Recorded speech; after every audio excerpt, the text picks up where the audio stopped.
El Mar Rojo.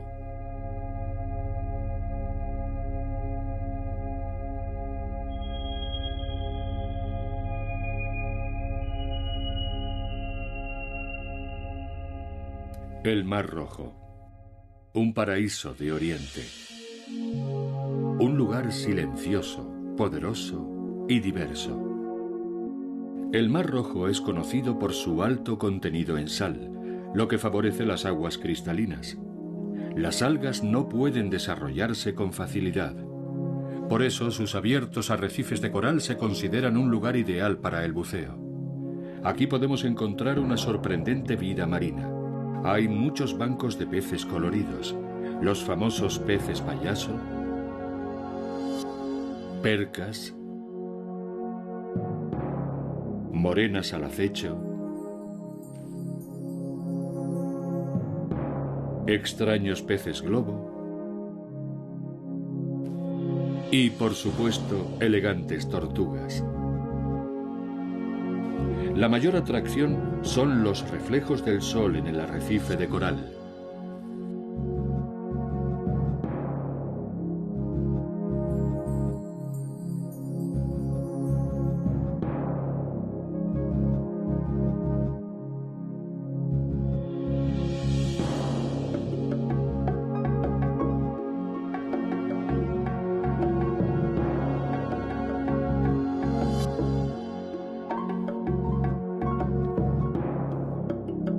Desde la órbita terrestre se reconoce con claridad la forma alargada del Mar Rojo.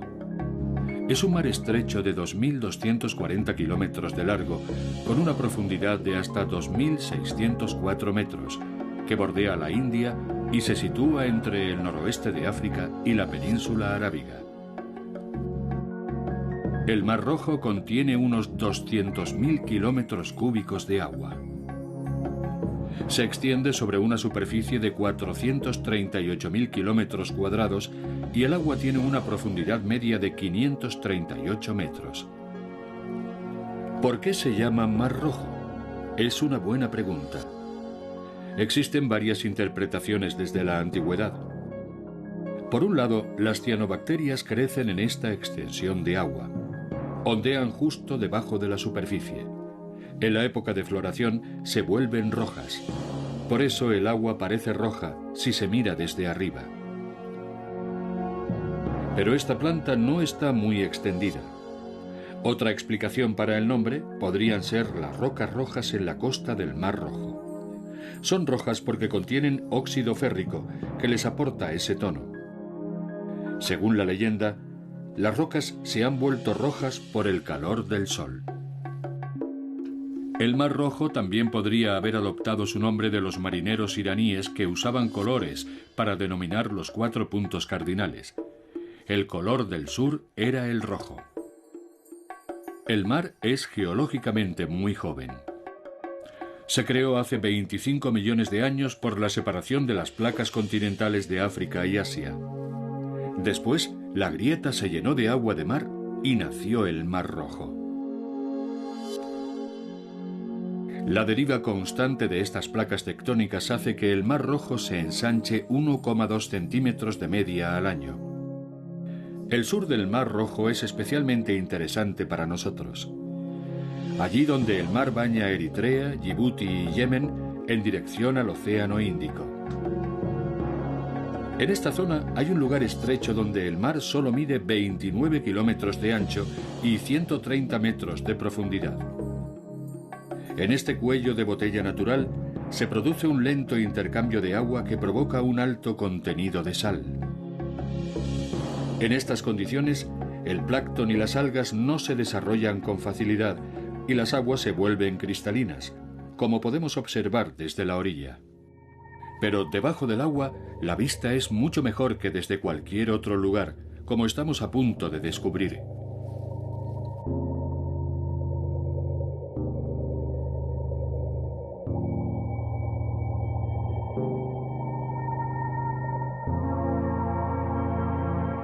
La criatura más extendida es también la más importante: el coral.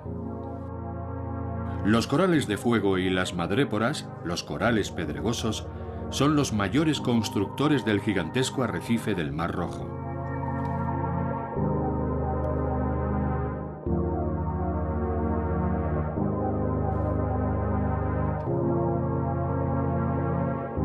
Durante milenios, estos animales han ido formando enormes construcciones que llegan a formar verdaderas islas en todo el mundo. Las más conocidas están en las Bahamas, las Bermudas y las Maldivas.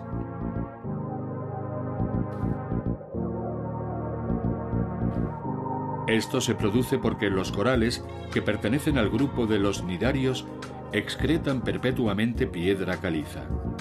Las zooxantelas, microorganismos que viven en el interior del coral, ayudan al organismo a formar caliza. Viven en simbiosis, lo que significa que se nutren y se cuidan mutuamente. Estos corales son muy sensibles a la temperatura del agua. Tienen que estar siempre entre 20 y 29 grados centígrados. Por lo tanto, la mayoría vive en aguas poco profundas, tropicales y luminosas. Los corales de fuego y los pedregosos son en realidad colonias gigantes de pólipos. Cada pólipo mide entre pocos milímetros y 1 centímetro. Además del aporte de sus simbiontes, los corales se nutren principalmente de plancton que atrapan con sus tentáculos. Los corales de fuego reciben su nombre por sus nidocitos o células urticantes con las que pueden atravesar la piel humana e inyectar un doloroso veneno.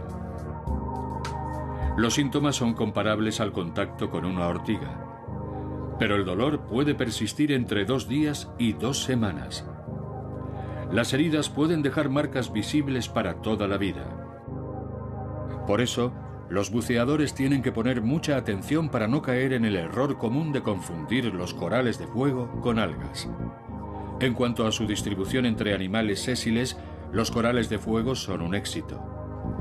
En su lucha por la luz y el espacio vital, los corales de fuego superan a sus oponentes con eficacia. Estos corales también cuentan con los llamados pólipos de defensa, que son más grandes de lo habitual y se usan en la lucha por un lugar en el arrecife. Sirven para picar el tejido del rival y destruirlo con veneno. Pero los peces que vemos aquí no están muy impresionados. El caprodón, un tipo especial de perca. De hecho, para ellos es más bien lo contrario. Viven en grupos de miles y usan las formaciones complejas del coral para esconderse de sus depredadores. Lo más interesante es que la mayoría de estos peces son hembras. Normalmente solo 1/5 parte son machos. Al principio, los peces adultos son siempre hembras que más tarde se convierten en machos. Pero eso ocurre en la mayoría de los casos cuando muere un macho. Cuando eso ocurre, la hembra más fuerte del grupo se transforma en macho en un par de días y ocupa su lugar. Otro habitante del arrecife es el coral blando. Aunque pertenece a la misma familia que el coral de fuego y el pedregoso, su estructura es completamente diferente. Mantiene la estabilidad con la presión interna del agua. Sus miembros y sus cepas no están cubiertos de pólipos. Están situados en el extremo de los brazos. Los corales blandos suelen ser marrones, amarillos o verdes.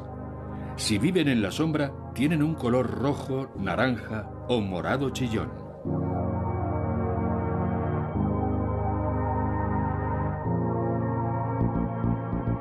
Suelen situarse en los bordes de los arrecifes, colgando, o en los techos de las grutas. Los corales son muy importantes para muchos peces. Proporcionan cobijo para los pequeños y los medianos. Por eso están siempre rodeados de enormes bancos. Si aparece un enemigo, se esconden inmediatamente entre los intrincados corales y los grandes depredadores no pueden alcanzarlos. La habilidad del coral para inocular veneno también es una enorme ventaja. Aunque los peces deben tener cuidado para no entrar en contacto con los pólipos de defensa, porque de lo contrario podrían convertirse en sus propias víctimas.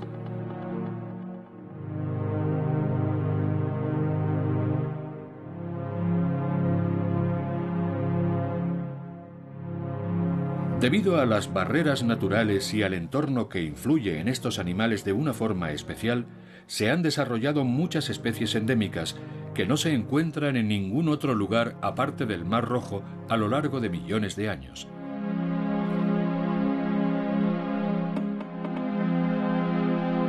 Una de estas criaturas es el famoso pez payaso.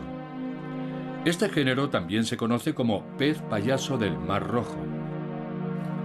Comen plancton y algas y son un poco más pequeños, 15 centímetros como mucho.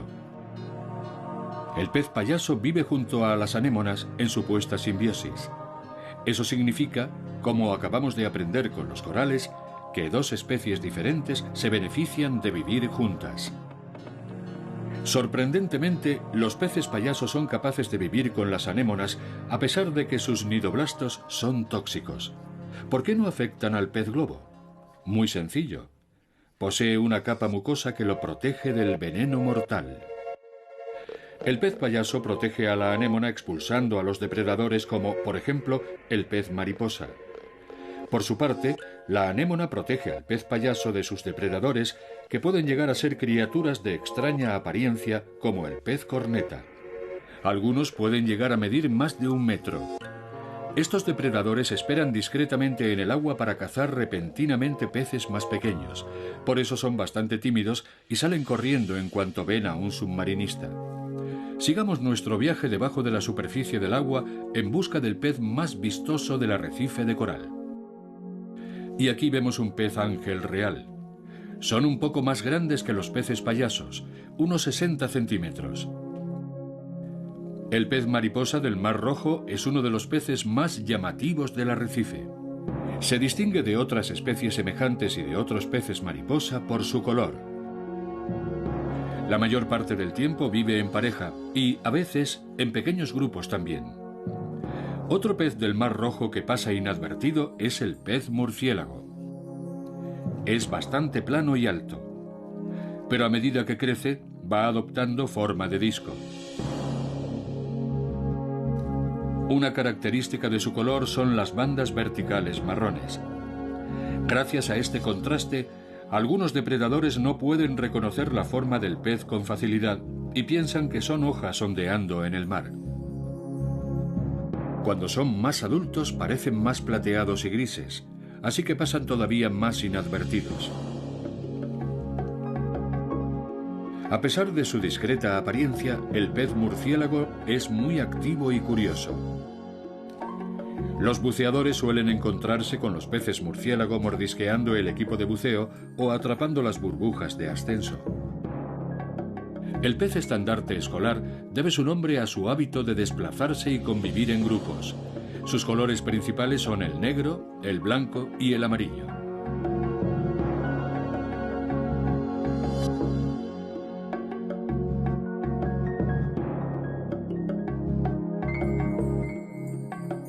Los tonos alrededor de los ojos también son muy característicos, como los de un mapache.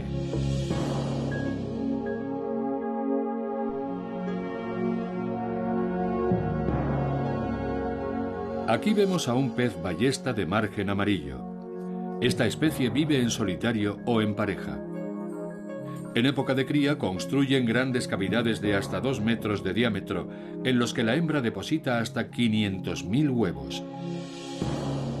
Los padres lastran hacia abajo las bolsas de huevos del tamaño de un puño con la ayuda de ramas de coral y los supervisan hasta que eclosionan.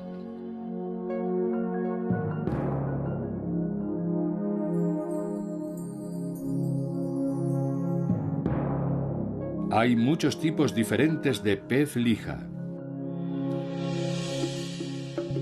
A primera vista, hay muchas variaciones de color y motivos. Pero sigue habiendo muchos paralelismos en su estructura corporal. Como su pariente, el pez ballesta, tiene dientes fuertes. Y algunos de ellos se alimentan de coral, además. Este coral parece que está roído en algunas partes. Puede que haya sido uno de los numerosos parientes de la lija anaranjada.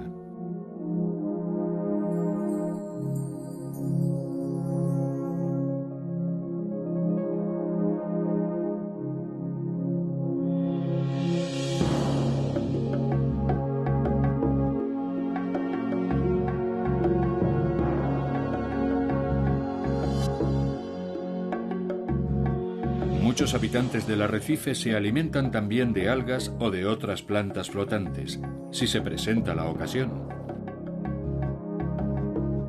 Hay muchos tipos de peces plateados brillantes, como por ejemplo el pez conejo.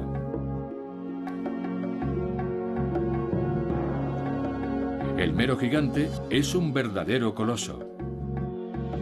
Mide hasta 3 metros de largo y es el pez óseo más grande del arrecife de coral. Los alevines son blancos y negros y tienen las aletas amarillentas, mientras que los adultos son marrón grisáceo con algunas marcas brillantes. Lo más chocante es el gesto de la cara, sobre todo la boca. El territorio del mero gigante se extiende entre los 50 a los 100 metros de profundidad, a veces en cuevas o pecios. Solo los abandonan para buscar pareja o para cazar. Se alimentan de bichos, crustáceos y pequeñas tortugas marinas, y a veces incluso de pequeños tiburones. De todas formas, en las zonas muy pobladas de peces ya no quedan muchos meros gigantes. Este depredador es muy intimidante debido a su tamaño. Y aunque no lo parezca por su tamaño y por su forma de moverse lenta, es extremadamente agresivo. A veces ataca incluso a los humanos.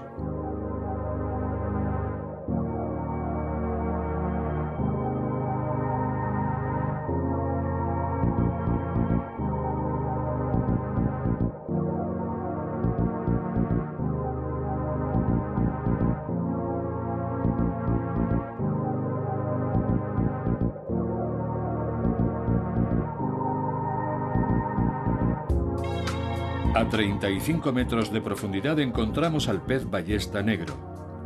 Este pez es el más grande de su especie y puede llegar a medir hasta 40 centímetros de largo. El nombre del pez se debe a un mecanismo que lo protege de sus depredadores. Utiliza sus fuertes aletas para sujetarse al arrecife de coral y no ser arrastrado contra su voluntad. La enorme variedad de distintos tipos de pez es realmente impresionante. El fondo del mar es un verdadero paraíso para los peces. Pero también queda mucho por descubrir sobre la superficie del agua, incluso para los humanos. Largas playas rodeadas de matorrales verdes y bosques que proporcionan una preciosa mezcla de playas y lagos. Las largas playas de arena a lo largo de la costa invitan a pasear con el aire húmedo y salino. No solo los buceadores disfrutan de las grandes masas de agua. Resulta atractivo para cualquier persona que quiera participar en actividades deportivas o simplemente relajarse y disfrutar.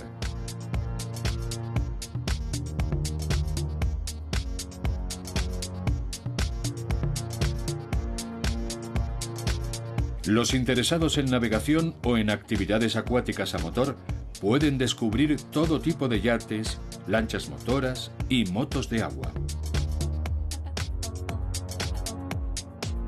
Aún así, no se puede negar el hecho de que la naturaleza del Mar Rojo sufre la influencia del hombre también.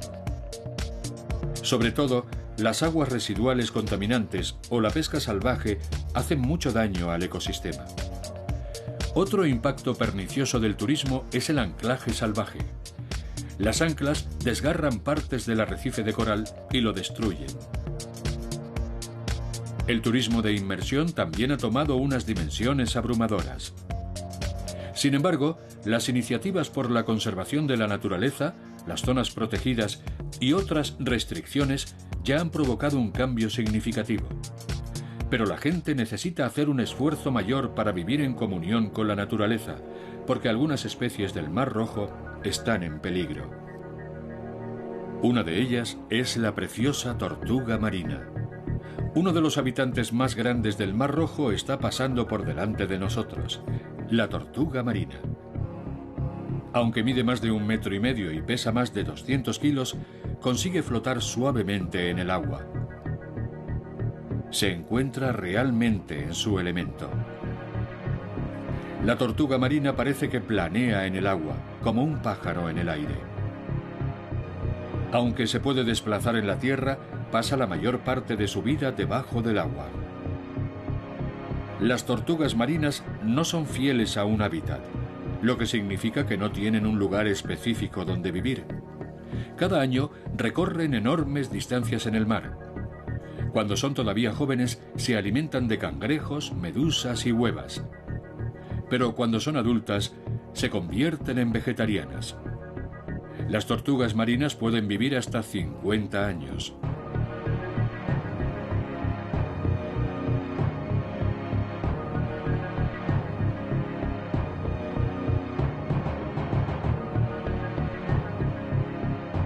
Es bien conocido que las tortugas son una especie en peligro.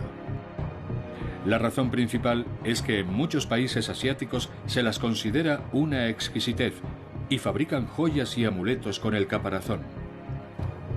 Desde 1979, la caza y el comercio de tortugas marinas es ilegal. Pero miles de ellas siguen muriendo cada año por la caza furtiva o por caer accidentalmente en las redes de pesca de camarón.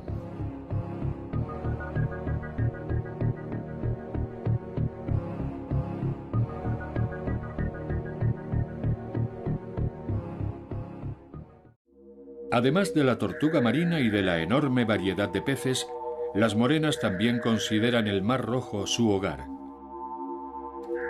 Se parecen mucho a las anguilas. Si se comparan con los ofíctidos, apenas hay diferencia. Ambos tienen cuerpos alargados, aplanados por los costados. Los colores de la morena van del marrón al morado oscuro. Pero las especies que viven en zonas tropicales son muy coloridas y llamativas. Al contrario que otros peces, la morena no tiene aleta pélvica o pectoral, ni siquiera en su estado larvario. Su movimiento es serpenteante. Debido a la estructura de sus agallas, la morena tiene que respirar activamente debajo del agua. Para este proceso tiene que abrir la boca, volver a cerrarla y expulsar el agua a través de las agallas.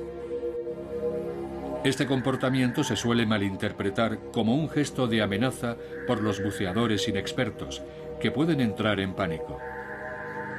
Aunque den un poco de miedo, las morenas son animales tranquilos. A veces incluso permiten que la gente los acaricie. Hay que tener cuidado de no agarrarlas o que se sientan acorraladas. En ese caso podrían morder, lo que provoca una dolorosa infección. En el peor de los casos, se podría llegar a perder el dedo. Las morenas que viven en arrecifes de coral suelen alimentarse de la comida que les echan los turistas. Sin embargo, esto afecta a su comportamiento y las hace todavía más inoportunas y agresivas. El Mar Rojo, con su enorme arrecife de coral, ofrece un montón de escondrijos.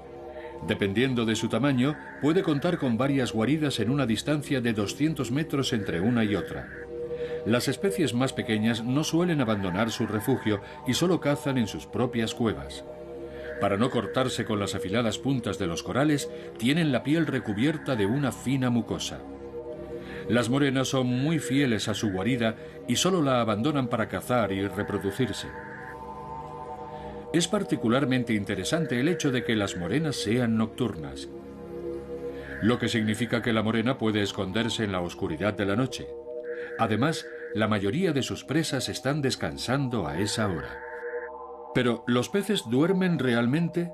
Para nosotros los humanos es impensable, pero la mayoría de los peces no tiene párpados y no puede cerrar los ojos. A pesar de eso, deben descansar por la noche para relajarse y recuperar su energía.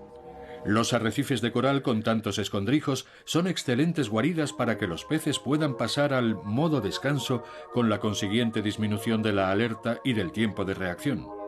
Aquí encontramos a un pez erizo nocturno que está buscando un lugar sombreado donde poder descansar durante el día. Es muy difícil determinar lo despierto que se siente ahora mismo. Lo que sí sabemos con certeza es que los peces nunca caen en un estado de sueño profundo. Siempre están preparados para reaccionar en caso de amenaza repentina. Por eso este pez erizo sale huyendo en cuanto nos detecta. Algunas especies han desarrollado distintos tipos de habilidades para reducir la amenaza de potenciales depredadores. El pez erizo es, como el pez globo, un nadador lento. Por lo tanto, necesita otra estrategia de protección.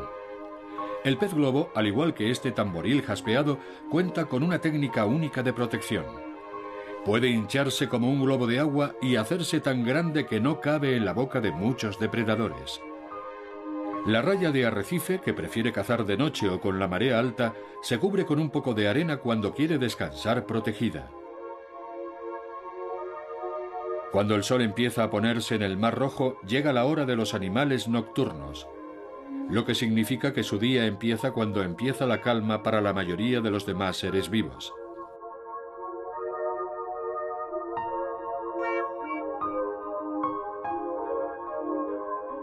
Lento pero seguro, el sol desaparece tras el horizonte creando una atmósfera de ensueño.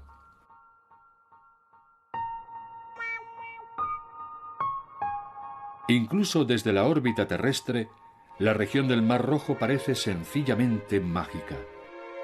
Debajo de la superficie del agua, también podemos experimentar un mundo totalmente diferente. La morena empieza su búsqueda de alimento. Sus grandes fauces y sus afilados dientes le confieren una gran ventaja para la caza, ya que le resulta más fácil sujetar a su presa. Si la víctima es demasiado grande para tragársela entera, la morena puede enrollarse alrededor. De esta forma, la morena puede sujetar bien fuerte a su presa mientras la despedaza en trozos más pequeños con la boca. Las morenas tienen un gran sentido del olfato que les ayuda a rastrear a sus presas. Tienen 4 orificios nasales que se sitúan encima de la boca. Son el rasgo más característico que las diferencia de las anguilas. Todos estos rasgos y capacidades convierten a la morena en un excelente cazador, y su menú es abundante. Como no hay ningún especialista alimentario entre ellas, las morenas se comen todo lo que tenga carne, incluso restos putrefactos.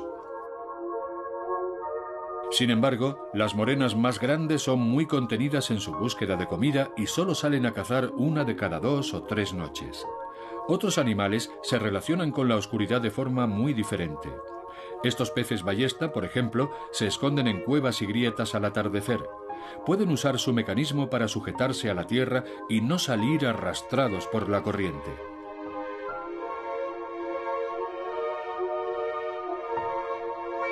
Las tortugas marinas también usan la táctica de la cuña para descansar un poco en algún lugar sin que las molesten. Esto es lo que hacen principalmente cuando se sienten acosadas por otras criaturas grandes. Por ejemplo, buceadores prepotentes que nadan detrás de ellas sin descanso para intentar grabarlas. Bueno, por lo menos la apariencia de la tortuga nos lo muestra claramente y por supuesto queremos respetarlo. Las tortugas marinas tampoco pueden darse el gran lujo de descansar en la oscuridad. Para las tortugas que viven en aguas abiertas en especial, la noche es un asunto aparte. Durante la temporada de cría solo nadan de noche y viajan unos 2000 kilómetros hacia el este. Se dirigen a la playa en la que nacieron y usan el campo magnético de la Tierra para orientarse. Cuando llegan a su destino, cavan un agujero y depositan los huevos siempre en la oscuridad de la noche. A simple vista, sus huevos se parecen mucho a los de los pájaros y las gallinas. En la época de cría, innumerables tortugas ponen sus huevos en la misma playa donde serán incubados por el sol. Es curioso que el sexo de la cría se determina en este momento. Si las temperaturas son más bajas de 29,9 grados, es macho. Si son más altas, es hembra. Como todos los huevos se ponen más o menos al mismo tiempo, hay muchas tortuguitas eclosionando al finalizar la temporada de cría.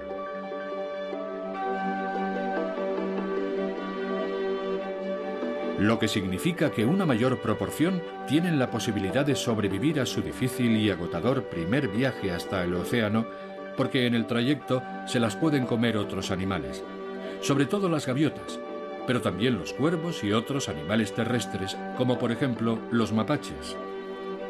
Las pequeñas y blandas tortuguitas son un bocado muy apetitoso para estos animales.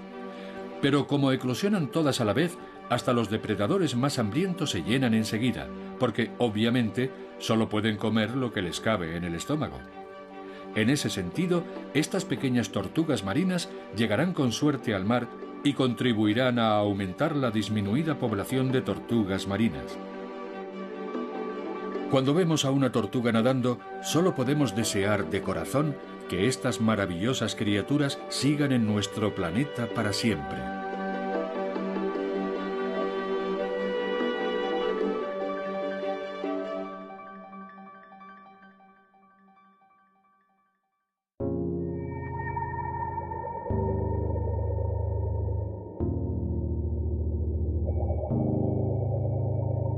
Vuelve a caer la noche en el Mar Rojo. Los depredadores nocturnos salen de sus guaridas. Uno de ellos es la raya de arrecife. El menú de hoy se compone de crustáceos, cangrejos y estrellas de mar. Las rayas se encuentran muy a gusto en el suave lecho marino a 40 metros de profundidad. Las rayas venenosas tienen la costumbre de enterrarse en la arena para no ser vistas mientras esperan a sus presas. A veces lo hacen solo para descansar. La raya de arrecife se distingue fácilmente de otras especies por los colores y por el moteado azul. Cambia la intensidad del tono cuando quiere pasar desapercibida. Escondida y con el tono apagado, es casi imposible de detectar. Lo que es bueno para una raya venenosa puede arruinar fácilmente unas bonitas vacaciones. La raya reacciona en menos de un segundo pinchando con su espina venenosa. El veneno no es mortal, pero la espina puede dañar órganos internos. Los visitantes tienen que tener mucho cuidado en los lugares donde hay una gran población de rayas venenosas.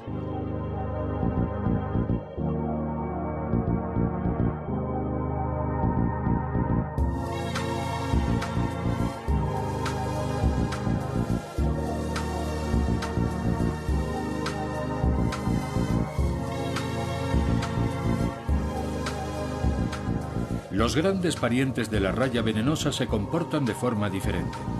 Por ejemplo, la raya jaspeada. Tiene más similitudes con nuestra querida manta raya. A las dos les gusta nadar en aguas más profundas, sobre todo por la noche. Durante el día se las puede ver cerca de la superficie y de la costa, mayormente para calentarse. Tiene un color azul oscuro con un moteado blanco sobre su cuerpo romboidal. El abdomen es blanco con algunas manchas oscuras aquí y allá.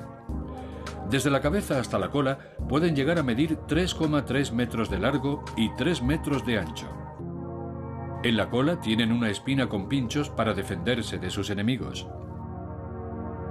Esperemos que no tenga que usarla en su descenso a las aguas profundas y oscuras.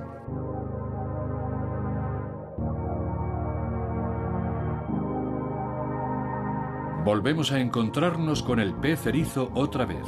Por fin se mueve. Ahora vemos su peculiar forma de nadar. No usa la cola como motor. La usa para la dirección. Para impulsarse utiliza las aletas pectorales. Para defenderse, la madre naturaleza le otorgó, además de los pinchos en el cuerpo, un veneno mortal para los peces. Hasta los humanos que coman partes del pescado con restos de veneno corren el riesgo de morir. El contacto puede provocar parálisis o incluso la muerte. Mejor para el pez erizo que no estemos aquí para comerlo. Vamos a dejarlo tranquilo, que la noche es corta.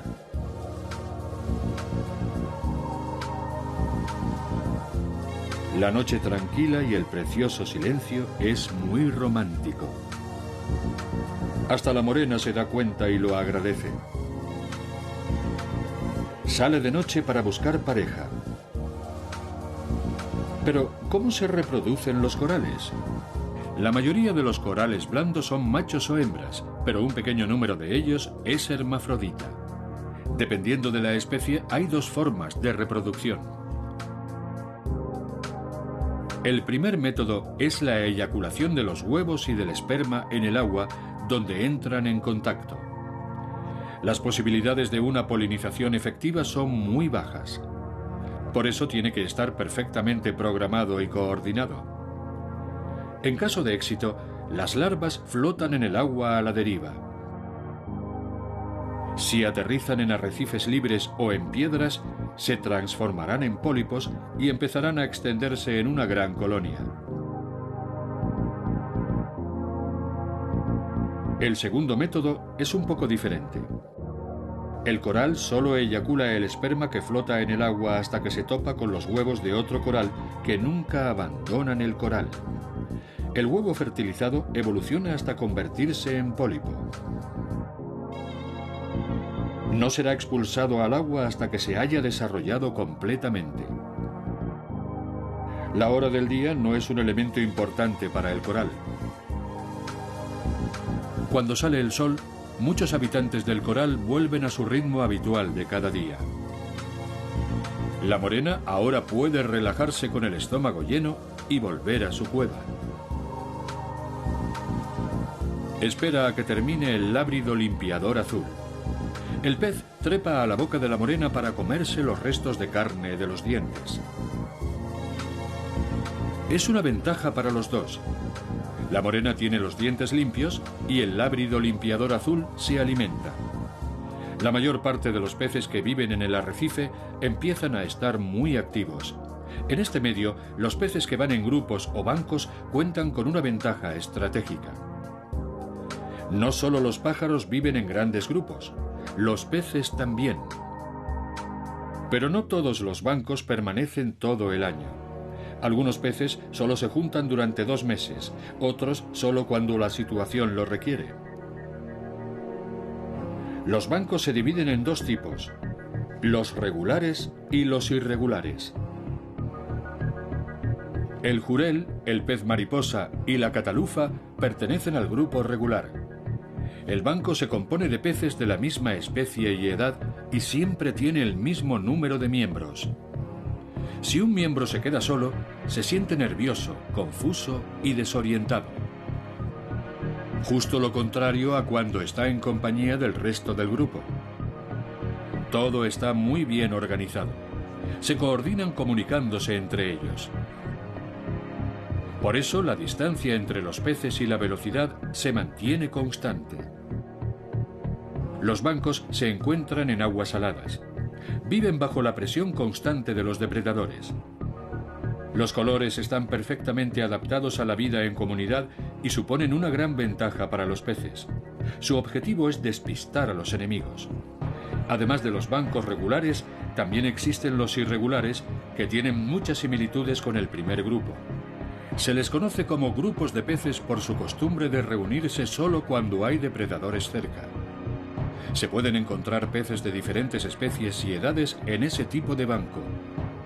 Incluso si los peces se quedan solos, saben apañárselas tan bien como cuando están en grupo. Los bancos irregulares suelen vivir en aguas dulces. Nadar en grupos o bancos tiene la ventaja de que es más probable sobrevivir al ataque de un depredador. Es mucho más difícil para un solo pez escapar del enemigo, porque para los depredadores centrarse en uno es más fácil que en todos al mismo tiempo. Además, la gran cantidad de miembros del banco ayuda a detectar a los ofensores más rápido. Pero, irónicamente, esta enorme cantidad de pescado también atrae a enemigos y depredadores. Estas formaciones solo son ventajosas cuando el hábitat es grande. Las porciones de comida están muy desperdigadas y son suficientes para alimentar al grupo entero. Pero los bancos también son útiles para cazar. Para las técnicas de cercado o empuje, las presas se cazan mucho más rápido y fácilmente. A nosotros, como observadores, estos bancos completamente variados nos proporcionan una clara ventaja interesada. Son extraordinariamente hermosos a la vista.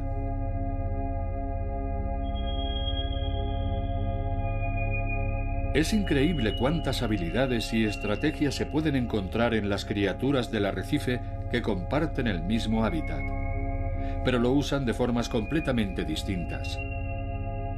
Con tanta diversidad, se crea un gigantesco tipo de organismo cuyo componente más pequeño aporta su pieza al puzzle, que es mucho más que la suma de sus partes. Nuestro viaje por el arrecife ha terminado, pero el Mar Rojo siempre merece una visita. En la variedad de sus habitantes siempre hay algo nuevo que descubrir.